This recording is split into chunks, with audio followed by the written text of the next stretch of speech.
Hello, and welcome to another episode of Expert Age, a thought leadership initiative by Quadrant Knowledge Solutions. I am Ajinkya Ingle, your host for today's discussion.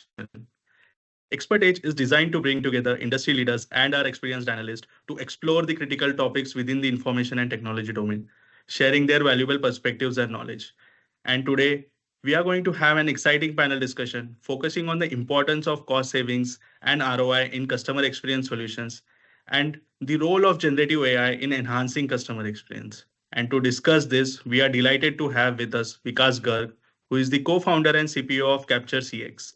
Vikas brings in 14 years of extensive experience in the industry, combining product and business development expertise. He is a visionary technopreneur, passionate about machine learning and artificial technologies. Vikas has been instrumental in driving innovations and the speed of new age technology adoption at Capture CX. Alongside Vikas, we have Shruti Jadhav, Vice President and Principal Analyst for Customer Experiences, and Abhishek Dubey, Analyst Customer Experiences from Quadrant Knowledge Solutions. Vikas, Shruti, and Abhishek, welcome to Expertage. Without a further ado, Shruti, I would like to hand over this conversation to start the discussion. Sure. Thank you, Ajinkya. And firstly, thank you, Vikas, for participating in our expert session. And, we thought, let's talk about one of the interesting topics, because we're seeing in the customer experience market, right? We are seeing that businesses are constantly seeking ways to optimize their operations and maximize returns. And I thought that this will be an interesting topic to, speak to you about. And obviously, with that, investing in the right CX solutions, as we know, can lead to a significant cost savings and not only improved efficiency, but also by reducing the customer churn and increasing satisfaction. It will also help, improve the ROI, right? So let's break down this a bit further. So firstly, improved efficiency, like we know, can be achieved through automation and streamlined processes. For example, automating routine customer which helps the companies to free up their agents to handle more complex issues, which not only saves time but also enhances the customer experience. And secondly, by reducing customer churn, companies can maintain a stable customer base, which is often more cost effective than acquiring new customers. Also, we know that satisfied customers are more likely to stay loyal. That in that way it reduces the cost associated with marketing and sales efforts to replace the lost customers. Additionally, I think evaluating ROI also involves looking at both the direct and indirect benefits of a CX solutions, right? Direct benefits, which include, say, immediate cost reductions or revenue increases, while indirect benefits might include improved brand reputation and customer loyalty. So these indirect benefits, I think, though, are harder to quantify, and they also have a very substantial impact on the overall financial health of any business. So with your extensive experience, Vikas, I would love to know how do you see how businesses balancing both cost savings and ROI when choosing a CX solution. Great. Thanks, Shruti. Thanks, Ajinkya. Thanks, Abhishek, for inviting, creating this discussion around this. So, obviously, CX solution is, customer experience is one of the most, differentiating factor between two different companies in any space, right? These days, if you look at any particular service or product that we use, whether we use a Uber or a Ola, or we use a Flipkart or Amazon or a Meesho, on that matter, the differentiation between one product and another is not based on the product, but it's based on the experience of the customer, the customer experience that a company is offering, right? So how you are interacting with their buying experience, to the post delivery, the delivery experience, the post delivery experience. So experience is what defines every business, in terms of how how one business is different from another, right? So there is the space is really wide around how customer experience can add value, like all the points that you mentioned. So customer support being one of the major use case, major touch point for businesses which they have with their customers. that obviously traditionally a lot of companies have looked at customer support as a cost center, right? So it's just like if I look at some of the larger traditional players in the companies, if we all have struggled, like it's really hard to reach out to a human in a customer service, right? We would be calling them, and all the time we'll be just in a IVR, press 1, press 9, press 6, press 7, right? Going through that, right? But which ends up making the experience bad from the customer angle, because the focus entirely have been on the cost cutting, right? Right. But what has happened over the last few years of innovations and everything that has industry has evolved in, is now using innovative features like Gen AI, conversational chatbot, voice bots. You can really provide a very good customer experience to the customer, because you don't have to ask them to press one, type this, select this in the menu, and then select that in the menu. Instead, you can just ask them what the problem is and then connect them to the right solution much faster. And that's what the customers are looking for, right? Customers are at the end looking for a solution better, and businesses wants to look at it as a lower cost as well, and obviously a better experience. So Right.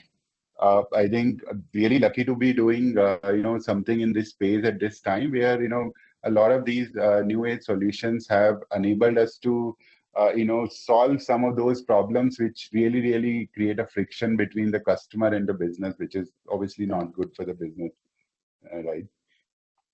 So yeah, That's so right. our focus has been a lot on creating automation and involving agent wherever the agent is required to solve that problem as well, but bringing the cost down and keeping the metrics at the top level, right? So that's where we have to use a lot of innovative technologies. Absolutely.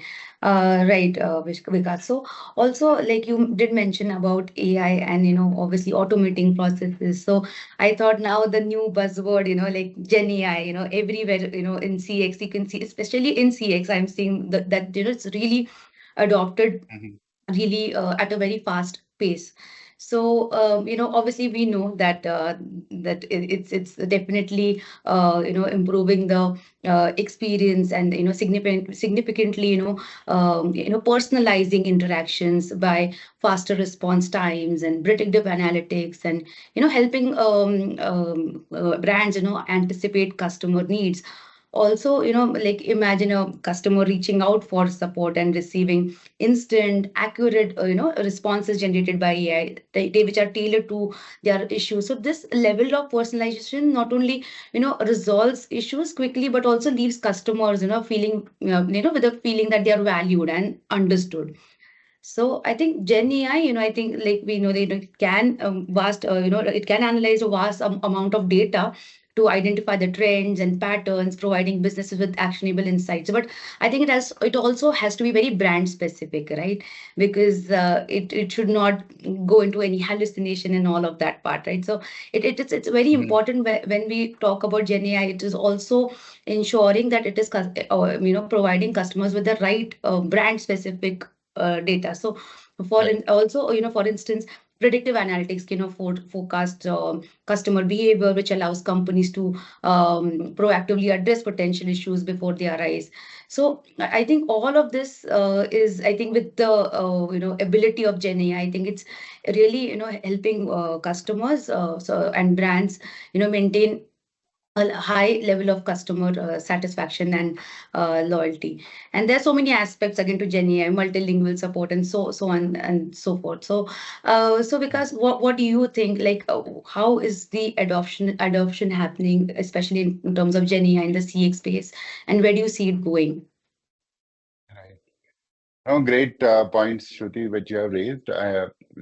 So I will say that adoption is going slower than what was initially, anticipated, because customer service traditionally, especially for large enterprises, is a space where you see a lot of repetitive work, right? So a lot of customer, if you look at top 10, top 20 call drivers in any large business, they are mostly, the same, right? So they mostly cover like 70, 80% of your customer service volume. So using Gen AI, using automation on those repetitive work, if you can make those solve those cases, you can really solve a lot of your Right. automate a lot of the workload, right? So obviously, I think a few years back, when a lot more focus came on Gen AI, especially from ChatGPT and everything, while the research has been going on Yeah. from last 10 odd years on the topic. Uh, you know, the focus shifted. Everybody was like, within a few years, everybody will shift to Gen AI. But I think adoption Right. is slower than expected. But still, I think we still see a lot of potential around, how customers are adopting Gen AI, one after another. I think cost is also a factor that is getting optimized as we go, because some of the models, running models, GPUs, and all that stuff is, pretty costly, right? And the other Right. point that you made around, that this has to be very relevant to the business, right? Yeah. And Yeah. a lot of innovation has happened on these large LLM models, which are like the Correct. OpenAI, Gemini of the world, which are able to solve Right. the entire world. Like they are Yes. able to answer the entire world question, right? But True. if I True. want to know which are, what are the policies for a particular brand, can I get a refund for this, at this time? Can I cancel my ticket, 3 hours before the flight? What are the rules? If I have a medical problem, how do I claim that medical advantage? Blah, blah, blah, right? So a lot of those things, I think these are very customized vertical LLMs that we have to create. And that's one area of focus that we do. We use, mid-level small LLM models, which we can, train with the company specific data and train them Correct. to make Yeah. sure that they answer the, questions which are related to the, Right. that company's policy, which is very important. So I Absolutely. think it's gonna be very, very fast adoption over the next few years. That's what we Yes. believe. Yeah. And like you said, like it's a bit slow right now. Maybe also, companies are also choosing the use cases, like where they want to infuse Gen AI, where they actually require those Gen AI capabilities. So I think they're very selective about, incorporating these capabilities in their solutions also, right? Yeah, I think so. I think it's also a wave effect, right? Because when just like you said, a buzzword, right? So what happens whenever there's a new buzzword, a lot of Yes. wrong pitches also happen, and then Right. there is a lot of filtration happen, and I think it's a cycle. And I think now in the next in a next year, I think within a year's time, we will see a lot of correction in that space, and a lot of right solutions getting building up to a much larger scale. Absolutely. True, true. So, because the other topic we wanted to, speak to you about was, about the inferred feedback. So I think I'll just hand over to Abhishek. So since he is also indirect and inferred feedback again, which is a part of the VOC, and he's already spoken to you about that, right? So I hand over to Abhishek from. Thank you. Thank you, Shruti. So panel, when we talk about customer feedback, that indirectly benefits a organizational ROI. So we often focus on getting the direct feedback like surveys and reviews. However, indirect and inferred data are equally important to get a comprehensive view of the customer feedback. And indirect data, it includes behavior signals such as website interaction, social media activity, and customer service logs. And inferred data, on the other hand, can be derived from patterns and trends, in the customer behavior, or providing deeper insight into the customer sentiments and preferences. And as a VOC solution, it can aggregate and analyze this data to provide a holistic view of customer experiences. Like for example, if we analyzing social media activity, that can reveal emerging trends, like what customers are talking about the brand, and from that we can get the potential issues also, so that customer might not directly mention in surveys. Similarly, studying the customer service logs, that can also help to identify common pain points and areas for improvement. So the significance of this approach lies in ability to uncover hidden insight. And direct feedback, while it's also valuable, often represent only a fraction of the customer experience. while indirect and inferred data that fill the gap, offering a more complete picture. And this comprehensive understanding enable business to make informed decision. They can tailor their strategies to make customer to meet the customer needs, and ultimately in the end enhance the overall customer experience. So Vikas, could you share your views on how a brand should utilize indirect and inferred data to enhance their customer experience? Absolutely, great point, Abhishek.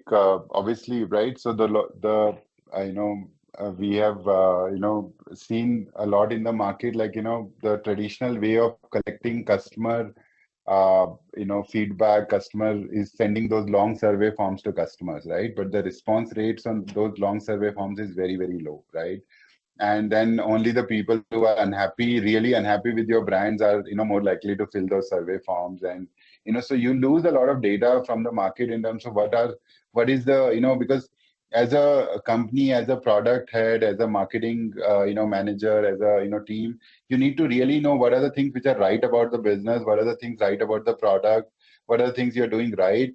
And a lot of time everybody is talking about the issues, issues here, problems here, right? How do you see, like, in the 10, let's say I launch 10 products in my, in Capture, 10 features in Capture. How do I know like 5 of those are appreciated by customers? And, I probably will know that the 2 which are not working or are, not being, appreciated, right?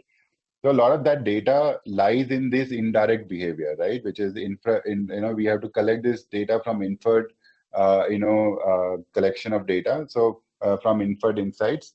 So I'll give you an example, like a customer service conversations, right? So let's say there's like a airline like a Indigo, right? So they have, let's say, close to 2 million conversations happening in their customer service thing, right?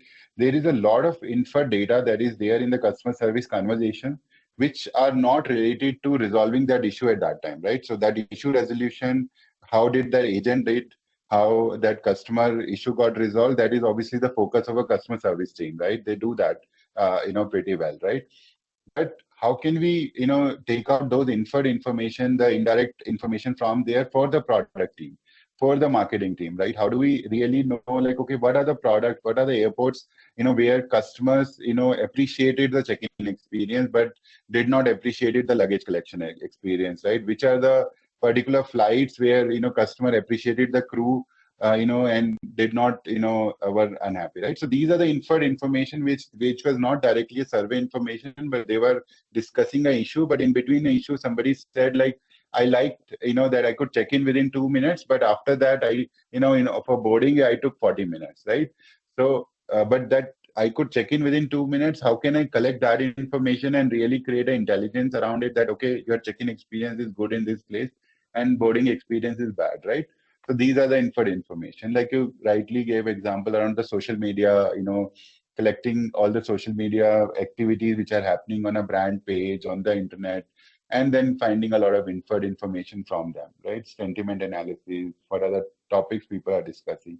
So a lot of that is, I think it's really important for the business to really get the pulse of the customer. Yeah, Vikas. So thank you, Vikas, for these insights. So it's clear that the understanding the full spectrum of customer feedback, like direct, through direct and indirect data, so that can lead to more effective and holistic CX strategy. So that's all from my side. Over to you, Shruti. Thanks, Abhishek. So Vikas, it was great talking to you and learning from you. How all this is happening in the CX space and the recent trends and also the innovations that are happening through you. So your perspective was really valuable for us, and I would like to hand it over to Ajinkya for the closing remarks. Thank you. Thank you, Vikas, Shruti, and Abhishek, for such a engaging and insightful discussion. Your perspectives on the impact of Gen AI on customer experiences, how it is enhancing right now, and also how customers' excellence solutions are focusing on cost savings and increasing AI. It has been a very wonderful discussion that has happened. I would like to also thank to our audience who are watching this episode. We hope you found this session very informative and thought-provoking. Stay tuned for more such conversations with the industry leaders and experts. Until next time, keep exploring and stay ahead in the information and technology domain. Goodbye.